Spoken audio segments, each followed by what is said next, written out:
வருஷம் கழிச்சு பாக்குறேன். அப்படி என்ன இப்படி ஜென்ரலா நம்ம பேசிக்கோம், நம்ம பேசுனதுக்கு அப்புறம் இந்த மாதிரி வீடியோவை பார்த்துட்டு டயட்டை ஃபாலோ பண்ணிட்டு அவங்க 12 நாள் 13 நாள்லாம் பீரியட்ஸ் ஆகுமா. 2 நாளுக்கு மேலதான். அதாவது அவங்க சொன்னது என்னன்னா, இந்த மாதிரி எனக்கு பிளாக் ஆச்சு. நாங்க ஷேர் பண்ணிக்கும் போது சொல்லும் போது அவங்க என்ன சொல்றாங்க, எனக்கு வந்து நம்ம 12 நாளுக்கு மேலதான் ஆகும். பட் நான் இதை ஸ்டார்ட் பண்ணதுக்கு அப்புறம் ஃபர்ஸ்ட் மந்த் செகண்ட் மந்த் எல்லாமே 6 daysல முடிஞ்சிருச்சு எனக்கு. பட் அதுவே பெரிய ரிசல்ட் இல்லையா? அதிகப்படி 6 daysல வந்து நின்னு இருக்கு எனக்கு. அப்பன்னா நம்ம உடம்பு அதுக்கு ரியாக்ட் பண்ணது இல்ல, அப்ப நல்லது தானே அப்படின்னு ஜென்ரலா பேசிட்டு இருக்கோம். நாங்க ரிகவரி ஆகிறதுக்கான டைமிங்ன்றது எல்லாத்துலயுமே எடுத்துக்கோம்ல. நீங்க சொல்லி அவங்க நம்ம சேனல் வீடியோ பார்த்தாங்களா இல்ல உங்களுக்கு முன்னாடி அவங்களே பார்த்திருக்காங்களா? முன்னாடியே பார்த்துட்டு தான் இருக்காங்க போல. ஓ அப்படிங்களா? சரி ஓகே. இப்ப நானே உங்ககிட்ட பேசிட்டு அதுக்கு முன்னாடி நான் 1 வருஷத்துக்கு முன்னாடி நான் பேசினேன். பட் அதுக்கப்புறம் தான் பே பண்ணேன். பட் அதுக்கு முன்னால இருந்து நான் உங்களை ஃபாலோ பண்ணிட்டு தான் இருக்கேன். Okay okay. இல்ல அதுதான் சொல்றேனே, அவங்க பெனிஃபிட் ஆனவங்க நிறைய பேர் இருப்பாங்க. சோ அவங்க எனக்கு ஃபோன் பண்ணும்போது சொல்லுவாங்க, நான் இத்தனை வருஷமா ஃபாலோ பண்ணிருக்கேன், எனக்கு குழந்தையே பிறந்துருச்சு, என் குழந்தைக்கு வந்து வயசு வந்து 3 ஆகுது 2 ஆகுது அப்படின்னு சொன்னவங்களும் இருக்காங்க. நம்மளுக்கு நம்ம கிட்ட அவங்க ஷேர் பண்ணிருக்க மாட்டாங்க.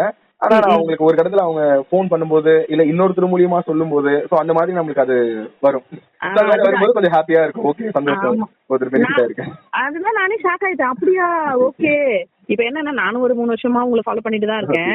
அப்படி நான் ஃபாலோ பண்ணி நிறைய, ஏன்னா இப்ப டீடைல்டா சொல்றதுன்னா நிறைய பேர் ஒரு 2-3 பேர் ஃபாலோ பண்ணேன். பட் ரொம்ப டீடைல்டிங்கான நீங்க சொல்றீங்களா? அதுக்கப்புறம் வந்துட்டு அப்பயே நான் இது பண்ணதுக்கு முன்னாடியே 12 கிலோ குறைச்சிட்டேன் ஆக்சுவலா. Okay okay. நல்லாவே 12 கிலோ. பட் பேசுனதுக்கு அப்புறம் அப்பப்ப நீங்க டூத் எல்லாமே கிளியர் பண்றீங்க. ரெஸ்பான்ஸ் பயங்கரமா நல்லா இருக்கு.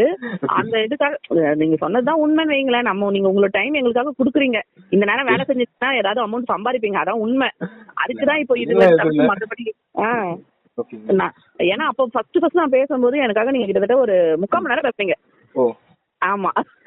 உங்களுக்கு இன்னைக்கு நிறைய பேர் பேசுறீங்கன்னா நிறைய பேர் பேசிட்டு தான் இருக்கோம். நம்ம அதாவது நம்ம இவங்க போன் பண்றாங்க, இவங்க பே பண்ணிடுவாங்களோ இல்ல பண்ண மாட்டாங்களோ, இவங்க கிட்ட சில டீடைல் சொல்லக்கூடாது நம்ம அப்படின்றதெல்லாம் நான் யோசிக்கவே மாட்டேன். என்ன ப்ராப்ளமோ அதை நம்ம டீடைலாவே சொல்லிடுவோம். அவங்களோட சாய்ஸ் அது. ஏன்னா சில பேரால பே பண்ண முடியும், சில பேரால பே பண்ண முடியாது, சில பேருக்கு நம்பிக்கை இருக்காது, சில பேர் ஆல்ரெடி ஒருத்தருக்கு டயட் வாங்கியிருப்பாங்க. ஸோ நம்ம டவுட் கிளியர் பண்ணிட முடியும். அது ஈஸி. அது எல்லாருக்குமே நம்ம இப்போ பண்ணிட்டு தான் இருக்கும்.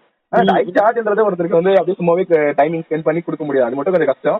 அதோட டவுட்ஸ் நம்ம கிளியர் பண்ணிட்டு தான் இருக்கும். அது ஏதோ நம்மளால முடிஞ்சதே ஒரு விஷயம் நல்ல செய்யலாம், அவ்வளவுதான்.